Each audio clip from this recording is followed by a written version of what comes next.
Hello and welcome back to Leeds United, where we've played through to the Atalanta game. We'll be doing that and Wayne Rooney's Everton following that. And a slight change to the schedule due to a situation that's developed outside of content creation. I am forced to basically leave for 2 weeks. However, I may still have the opportunity to get a few episodes recorded. Obviously, I'm doing these quite quickly now. This week's episodes, as you may have gathered by the release of this one, and I did put a note on the end of the last episode as it went live, this will be Tuesday and it's going to be Friday. I'm going to try and get 2 out a week. So whilst I'm away for these 2 weeks, I'm still going to try and get out 2 episodes per week. So fingers crossed it all works out. If there is an unexplained absence in videos being uploaded, then you very at least know why. Well, it's no longer unexplained at that point, is it, really? Let's be honest. But since we last met, Arsenal 1-0 loss. Progression in the EFL Cup, the Carabao Cup, 4th round via Southampton with a fairly rotated team. We managed to get away with it, 2-1. We now play Manchester City. That will be in the next episode. I'll be doing these 2 games coming up, and we'll be doing the 2 Manchester games next time out. So basically 4 games in a row. But I kind of figured, actually, this is the furthest we've gone in a cup. It might be worth... domestic cup, it might be worth actually focusing on that, and the fact that it is another Roses derby immediately afterwards. We basically stay in Manchester. We'll do them then. Apologies, just my situation kind of demands a little bit of brevity in my recording. So yeah, the less games I have to play in between, the better, quite frankly. But Brighton also dealt with in the league, and then finally we've scored in a game and not won that game, with draws against Manchester City and a loss against Fulham, where it was a very even game, all things considered. But yes, the first time we've scored in games and not won those games, Manchester City and Fulham there. Now that is sandwiched between 2 clean sheets and 6 goals scored against Harburg and Sporting in the Europa League, which means we are officially 5 wins from 5 in that. And then 14 goals with none conceded in the Premier League. 6 against Spurs, 4 against poor QPR, and 4 against Newcastle. A hat-trick for Milovanovic and a hat-trick for Pedro, just to keep things interesting between those 2, along with a singular goal for Gomez in both of those. Selection's interesting. Does mean Premier League-wise, we're still in the top 4. We're 3rd now on 29 points, 7 behind the leaders. I'm not looking at... Hang on, QPR won a game. I've just noticed. We're not looking to win the league this year. Top 4 would be nice, though, just to have that element of progression, or just getting the Europa League on merit this time. They beat Brighton away, did QPR. Good for them. Probably should have shown you the actual Europa League one now, but never mind. We don't have a goalkeeper back up. And Patrick Bamford twisted his ankle in the Sporting win as well, so he's out for another week and a half or so. So he will probably not feature in any of these next 3 games that you're going to see, 4 games that you're going to see. It's worth noting as well that the lowest we can be now in the Europa League is 24th, so we have actually guaranteed our progression out of this league stage at this point. Obviously, we want top 8 just to remove 2 more games from our schedules, to a degree where I think we might be okay to even rotate against Atalanta. It's not a huge rotation. In fact, I might still keep Szoboszlai rather than... That's not Szoboszlai. Gagliardini to start with. He's on a heavy workload, but he didn't play the last game, so he should be fine. Melee in goal. We'll still keep Melee in goal purely because we don't have anyone else. Strike, Cresswell, Sotalo, who's kicked up a fuss about not playing enough games despite the fact he is a regular starter. Ord, Christensen, Szoboszlai, Oar, Makoko, Milovanovic, and Nekatia. Nekatia has actually kind of surprised me about how solid he's been in games. He scored 4 goals in 9 starts, which is roughly similar to Makoko, I think. I think we're both playing the same formation. Slightly different. They're using a defensive rather than a third striker, but similar. The first highlight of the game happens within the first couple of minutes. Makoko on this left-hand side. I think what... I kind of mentioned it last time. Changing the midfield roles. Now, I think just obviously naturally them coming off Mazzala means they don't have the, play a little wider sort of automatically set into their instructions. So I do expect the 2 midfielders to be playing a little bit more centrally now. I don't think it's necessarily making the fullbacks play better in their own respect. I think it's actually making the front players, the 2 pressing forwards who do have play wider in their instructions, and have always had that in their instructions, to actually play that little bit wider. So I think they're linking up with the fullbacks better, who are on the edge of the box. Szoboszlai sort of tackled by Zakaria to the point where... Oh, Ord, what happened there, mate? I mean, it weirdly worked out, but Ord now charging forward, finds Szoboszlai. I mean, they're still not obviously not drifting that little bit wide to assist with the fullbacks if necessary, as Dominic is there. That's ricocheted to Pessina, but Strike will get that knocked down. I mean, he's in a prime spot to smack it himself. He is gonna. Not as far off as you'd expect from a central defender. The only problem I have actually noticed with this now is the fact that the fullbacks tend to take shots a lot more than I want them to. That's an instruction we can put on them if it does continue to be a problem. tell them to stop doing that. Oh, Szoboszlai, I thought that was going in. I could see the angle. We were literally on the angle with the camera. Oh, God, I went close as well. Sorry. I did look it up. Szoboszlai, strike, hits the crossbar. Marla hits our player, so it's gone out for a goal kick. That's incredibly fortunate for Marla. But yeah, there were 4 teams with 5 wins starting today. Dortmund, Köln, Atalanta, I think, actually, as well, and ourselves. So there were only 4 with perfect records at that point as Villagra goes close. Or Viagra, probably. Melee. Not the end of that highlight. Melee hoofs it at Milovanovic, even though that's not his instructions, but I'm kind of tempted to make it his instructions, just because of Milovanovic's height, as Dortmund go up against Betis to maintain their perfect record. Köln are already up, the German side's dominating this tournament so far. 2 shots on target apiece, but we've had 11 shots total, they've had 3. Still an issue. Worth saying, I kind of put it in the last one as well, this is the first episode with the patch. So we'll see how annoyed I get at the match engine going forward. I've obviously played a few games since that patch has happened, so I've had a certain amount of time. The one thing is, it does feel generally more defensively solid. Fulham aside, we've not kind of been defensively woeful as that works its way to Nketiah at the back post. For 1-0, I should be more excited about this. This was 2 teams with 5 wins apiece. As we see it from the reverse angles, Szoboszlai puts the ball in, Cresswell heads on, Nketiah poaches at the back. That's the way those are meant to go, really. Not exactly like that. Obviously, he's meant to go in directly from the player heading the ball. But actually, that is one thing I have noticed. Because the patch note says they've made near post corners worse, but I've actually scored more. I've genuinely scored more goals from corners since the patch came in those 6 games or so that I've played since that patch than I have in the entirety of the last 2 years in this game. I think we've scored 3 near post corners in those last 6 games. Well, when I say the last 2 years, I mean in each of the last 2 years. Nketiah, Aouar. I think we probably scored about half a dozen in total up to this point. And we've had 3 since the patch. Nketiah. I told you, he's not half bad, is Eddie Nketiah. And it's not like this is low opposition either. This is Atalanta. Yeah.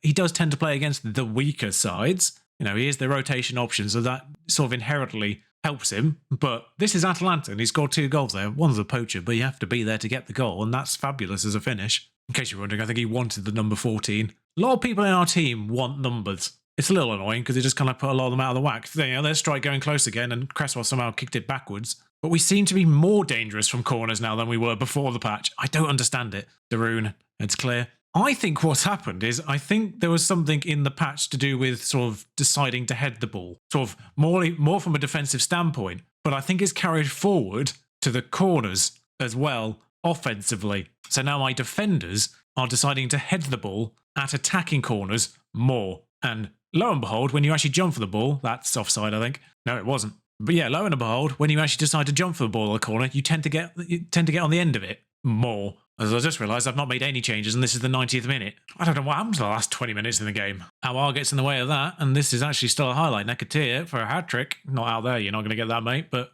to assist instead, Milovanovic should have scored. But we're already 2-0 up anyway. Despite our woes in front of goal, we're leading. We had an XG of 3.75.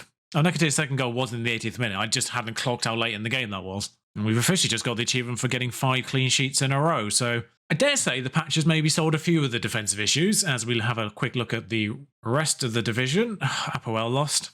They're not doing too well. Derry are still within the top 24 to go through to the first knockout round, so shout out to Derry. Rangers sneak back into the top 8. Chelsea usurp Atalanta, but 3 teams with perfect records. Dortmund, Köln and ourselves. I don't know why the Germans are so... I don't know why Köln in particular are so powerful. Just beating Roma 4-2.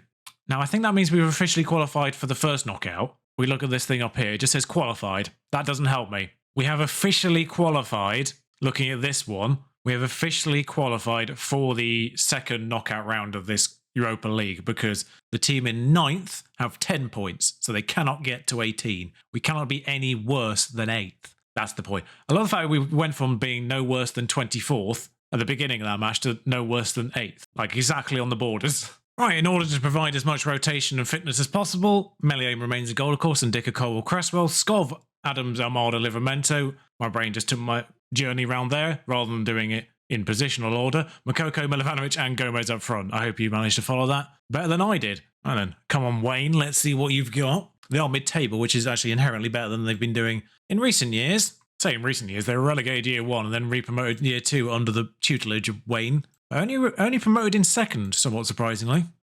Brighton beat them to the punch at the top. Pickford remains in goal. Mavididi up front. Anderson in their central defence is a curious one. Acquired from Palace's relegation, I would presume, over the course of this summer. Now, early highlight, 3 minutes in. It's to them, though, as speaking of the devil, not I think he's the devil, but, you know, Anderson smashes over. Should have done better. Apparently, Mokoko's been bruised, but he's fine. Armada, Cresswell at the back. No one to actually head the ball, which is odd. Excellent block by Anderson. Armada to put the corner in. I did fix the corner takers. And Dickert on the end of it. Oh, he's handballed it. Never mind. Yeah, and also that's another surprisingly good point as well. I don't know how many games we played with Ndicka on corners, because we probably didn't see the corners the majority of the time. But yeah, now he's on the end of them. He has scored them. Berg, good lord.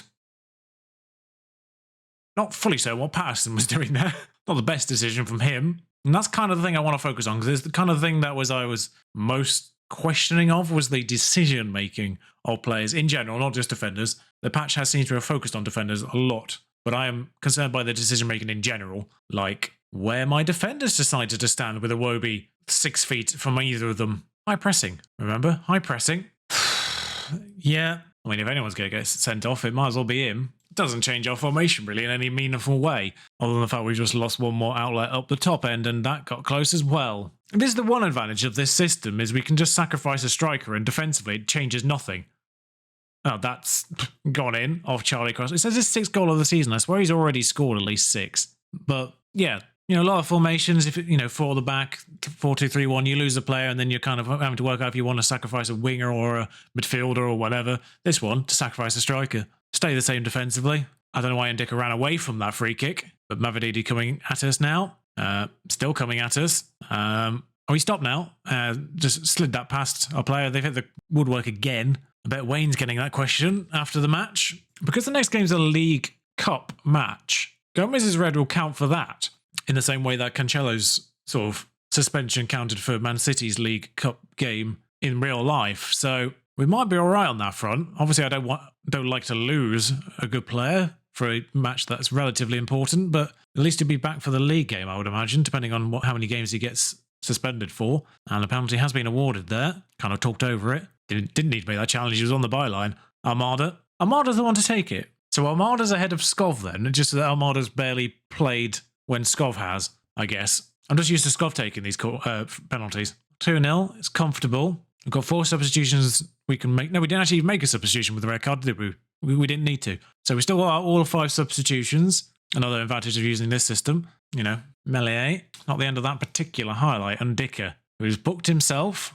as well, but we might have to ride that one. Milovanovic is booked 2. Moukoko was somewhat damaged in the first half, but he's kind of been okay as well. Good lord, Milovanovic, that was dangerous. I could change both of my strikers just because I'm scared of the second double yellow in this case. I'm more likely to risk Ndicka in this situation as he scores 3-0. Oh, Wayne, we've got 10 men. I know I said it doesn't really make too much change in our system, but oh dear. But case in point, we've scored from a corner, and you didn't really see that before the patch. So ironically, in the process of nerfing corners, other changes I think have actually made them more powerful for me specifically with the way I set up. I am actually going to change both strikers because I'm concerned about that. We'll change our right back just because he's not playing too well. And Tyler Adams said he said Tyler Adams was tired, so we'll do 4 substitutions now. Dominic on, and then we'll just reserve the 5th change. They've got a corner now. Cresswell heads away. Also defensively, we seem to be jumping more as well from corners, which is nice. Which is probably one of the avenues of inevitable goal scoring that has been removed with this patch. It's probably why we're getting a few more clean sheets, is we're not getting a goal a game from conceding from a corner because our defenders don't bother jumping. But Vallejo puts that one forward. Amada's not going to be tall enough to get that second knockdown. Colwell's made a complete mess of it, and Teller's made an even worse mess of it. I mean, clean sheets are easy when that's what happens. We've actually taken off a centre-back for a forward, and I haven't actually made that 5th change in the end, so we'll kill that time now. We will actually just 100% preserve any double yellows and take Ndicka off for a strike in these final 4 minutes, and 3-0. And now with everyone playing 6 games, we are joint second with Manchester United and Arsenal, all on 32 points. Goal difference, the main deciding factor, and those 14 goals without reply, now 17 technically, in a row in the league, really helping that goal difference. We've gone from +5 to +22 in 4 games. Just the one match. Justified, don't appeal, confirm. We'll take that one match, because that'll just be the next match. Okay, there's a couple of fairly hefty payments to be made soon as well. 8.5 million. We're already in the negative, and we've Still got 57 million in the transfer budget, but we are on negative 7 million. That's going to be about to be negative 15 million in a moment. But yeah, as mentioned, I will see you basically immediately for a week in Manchester. It's not the most attractive of holidays, but it's a week in Manchester all the same. If you've enjoyed this episode, then do give it a like, comment, subscribe. I really appreciate all the support this series has had so far. It's been quite phenomenal, quite frankly. So thank you very much for all the support so far. I hope you continue, hit those buttons in the relevant order or whatever order you like, quite frankly. But until next time, thank you for watching. Ta-ra.